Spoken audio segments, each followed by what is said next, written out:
Ayan, good morning ka-farmers. Ito tayo ngayon sa aking bukid. Ayan. Ito, kita nyo mga ka-farmers, ipapakita ko sa inyo itong itsura ng aking palay na hindi ako gumamit ng synthetic fertilizer o urea man o triple 14 o anong klaseng fertilizer na synthetic. Hindi ako gumamit. Ayan, tingnan nyo. So, ito ipopokus ko mga ka-farmers ang itsura. Yan. Ayan. Tingnan nyo. Hanggang doon, napakakapal. Yan. Kasalukuyang kumukuha sila ng bunga. Ayan o. Oh. Tingnan nyo ka-farmers. Ang gaganda rin. Oh. Tataas. Tsaka maganda yung mga bunga nila. Yung binutil. O yan. O tignan nyo. O. Lalo yung dito sa malalapit sa pilapil. O. Ayan, tignan nyo ka-farmers. Kayo nang humusga sa aking bagong pamamaraan ko sa aking pagtatanim ng palay. Ayan. So, ito'y para makuha nyo. Hindi ko sabing maniwala kayo sa akin o gayahin nyo ako according sa aking pag-experience. Ayan, tignan nyo. Ayan. Napakaganda. Ayan, pupunta tayo doon sa aking pinsan dahil nag-i-spray siya doon. O, ito, nakita nyo mga ka-farmers. O, ang resulta. Ayan. So, ito, tignan nyo. Yung dito. O. Ayan. Magagandang kwan nila. Ayan, tingnan nyo. Ayan. Ayan, maganda hanggang dun. O ito, tingnan nyo mga ka-farmers. Kayo nang humusga. Second direct ko ito. Second direct. Ayan. O. Yan ang mga butil nila. Kasalukuyan. Ayan. O. O. O, tingnan nyo mga ka-farmers. Ayan.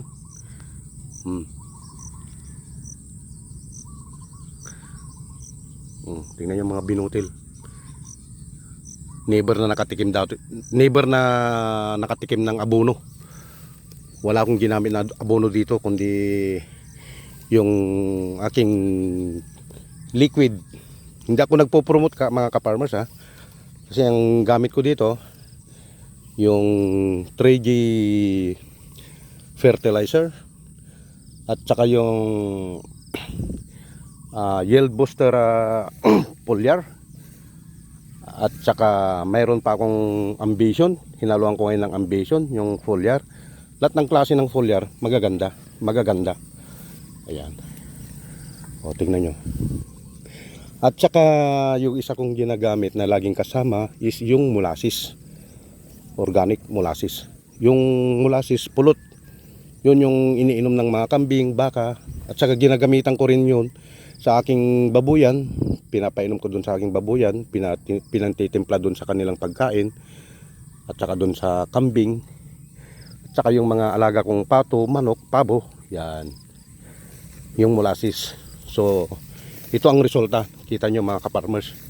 O, hindi ako gumagamit ng abono. Ayan. O, kita nyo naman Ito yung second direct ko. Ito yung una kong direct na hindi ko siya pinatay.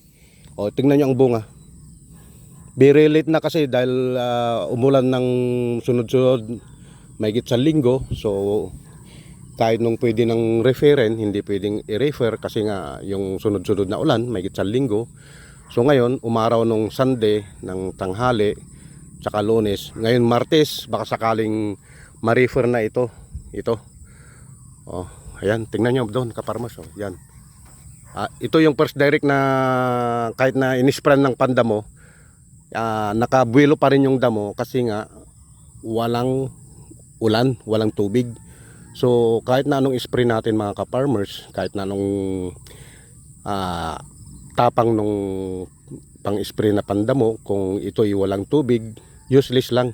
So kaya hindi ako Isang reason kaya hindi ako gumamit ng gaya ng urea, triple 14 o ano pa mang klaseng abono. So ang dinali ko dito yung 3G liquid fertilizer, tsaka foliar at tsaka molasses. Yan, kita nyo. Ito papakita ko sa inyo. Uli, ito. Diyan, Yan sila, tingnan nyo. Hindi ko na ipopokus doon kasi hindi na ako pupunta sa kanya. Tingnan nyo na lang. Yan. Yan, inispray ng aking pinsan. Ayan. Tingnan nyo mga ka-farmers. Baka sakaling dito ako makakabawi. Dahil itong una nagkaruutan Ilocano.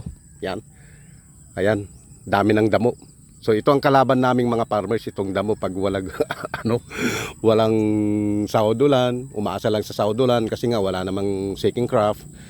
So wala tayong patubig. So dapat ito ang pagtuunan sana ng pansin sa ating gobyerno na kaming magsasaka, kung mapunduan lang ng gobyerno ng may patubig talaga, napakaganda ang ekonomiya ng Pilipinas about sa farming. At hindi gaanong marami ang maghihirap sa farming.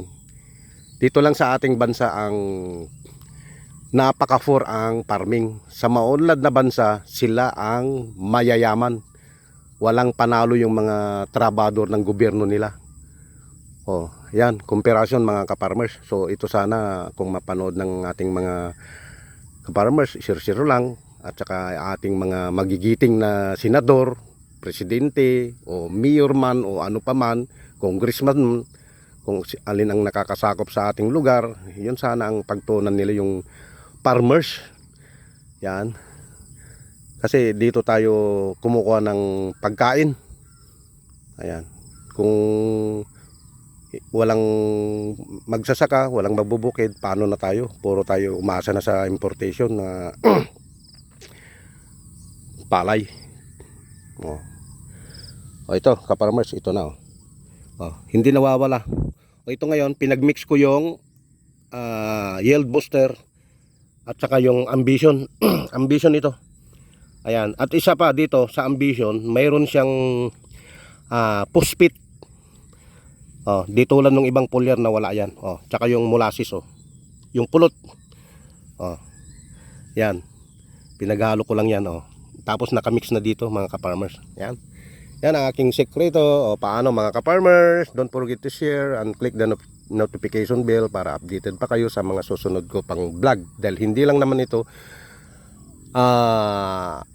palay, kundi nagtatanim din ako ng mga gulay. So update lang kayo mga ka-farmers. Have a blessed day. Bye bye.